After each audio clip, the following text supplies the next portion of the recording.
I keep moving off camera. Okay. So we were The Who. I really think handled that poorly. I mean, Kenny Jones, fantastic drummer. But again, he's not Keith Moon. No one was Keith Moon. No one played that way. And you can't replace Keith Moon. And you look at that and you say to yourself, okay, what do we do as a band? What do we do now? Yeah. And I also think it should be said that as opposed to Zeppelin, The Who did not handle their finances the same way. According to what I've read and according to what I've seen, The Who did a lot of this stuff for the money because they had to. They had to do it that way. Peter Grant, the manager for Zeppelin, knew he was going to make a lot of money off this band.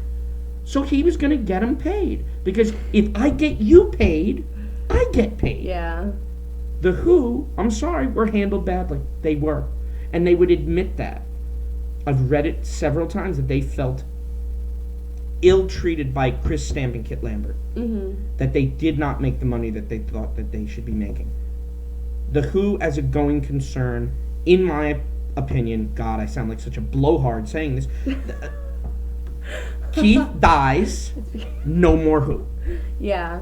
Keith dies, no more Who. Yeah, and that's, I mean, honestly, I think it's, when you've got somebody so, like, just mammoth-like, you know, and integral. Yeah, you know, it's, no matter how hard you try, nothing is going to replace that. The only kind of example that I've ever seen was, like, we're about to discuss AC/DC. I mean, it managed to take that tragedy and just move on from it, and have done amazing things since. It didn't even like stop them in their tracks. They just kept going. Like when they came out with Back in Black, it was like whoa, and that's one of AC/DC's best records now. I would say Back in Black is the AC/DC record that the general public knows. Right. And the fact is, AC/DC probably don't have to tour. They don't have to. They don't have to, but they do. I got very, very lucky on this past tour. I got to see AC/DC live, and I will tell you right now, I have seen a lot of bands. I have seen Bob Dylan. I've seen Joni Mitchell. I've seen... motherfucker. Yeah, well, fuck you too. That's definitely going on. Definitely. But I've seen a lot of bands. I've seen a lot of performers. And in my opinion, most young bands have lost showmanship. They've lost the ability to perform. And one thing that punk absolutely needs to answer to is that. Yeah. They need to answer for that. But you digress. AC/DC still brings it. Yeah. Every night. I mean, I haven't been fortunate enough to see them live. I remember they were coming through Tampa to the Ford Amphitheater, and I didn't get to go because it was expensive. Yeah, I know. But you know, I have seen live footage, and holy shit, just even Angus Young still, like, as old as he is, holy fuck, I don't. But you know, and I pose that question to you. Your lead singer dies. Your lead singer. The guy. But is he, in AC/DC's case, the guy? Is he?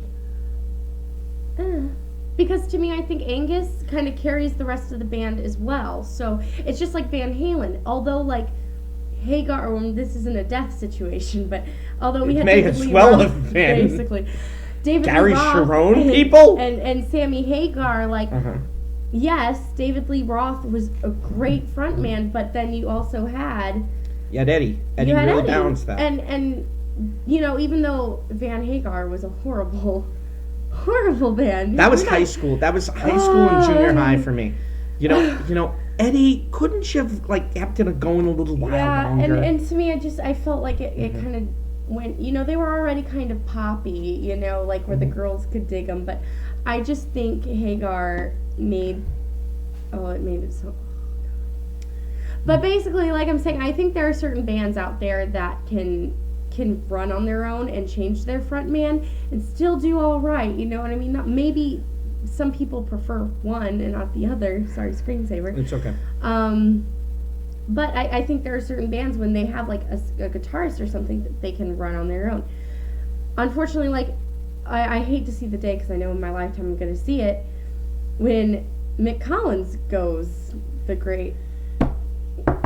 I honestly, I love the Dirt Bombs. I don't think if something were to happen to Mick Collins, again, knock on wood, the band could really carry itself quite the same way. A point that we were actually talking about bringing up here, and I'm going to bring it up here for a minute. I don't know if we're going to go into it. Yeah, we'll do another video on it. We'll do another blog on that. Is the Detroit scene is one of those scenes very, very similar to Seattle, where those guys run in and out of each other's bands. In and out. Mm-hmm. Pat Pantano, been in 3 or 4 of those bands. Co Molina, been in 2 or 3 of those bands. Troy Gregory, The Witches. Troy, we love you. We love you. We do. Jim Diamond, again, been Eugene in several of those Strobe. bands. Tom Potter, Eugene Strobe. I'm going to mention him again because he's in a lot of things. Like, it just John Szymanski, Marco Delicato, the guys are in the current Paybacks have been in and out of the Detroit Cobras, which is probably the ne plus ultra of this concept, where it's been Rachel and Maribel and a cast of thousands. Yeah. Still turning out R&B covers, and some of them better than others. But the fact is, the sound doesn't change. Well, sometimes the sound changes, but the sound generally doesn't change. It's just the people making it. Yeah, and it's like how I got this up earlier today was the sites. We were talking about the sites and how it's Eddie Baranek, however we're going to pronounce his last name. You would know better than me. I need Eddie. Put him in my pocket. We were talking about that. How are we really sites, putting this on YouTube? I will. I don't care. This is awesome. We were talking about how Eddie is basically the last real site in the band, but it's still the sites, and they still sound. They don't sound exactly the same. Like Got What We Want and they're self-titled are 2 totally different records, but it's still the same sort of bluesy bar stuff. I really think that it goes back to Detroit being such a company town. People who worked hard, wanted to play hard, and in my opinion, hard R&B or R&B based rock and roll, going back to, yes, the MC5 and the Stooges, or Parliament Funkadelic, going back to that too. That's great music to party to. Yeah. It's great music to party to.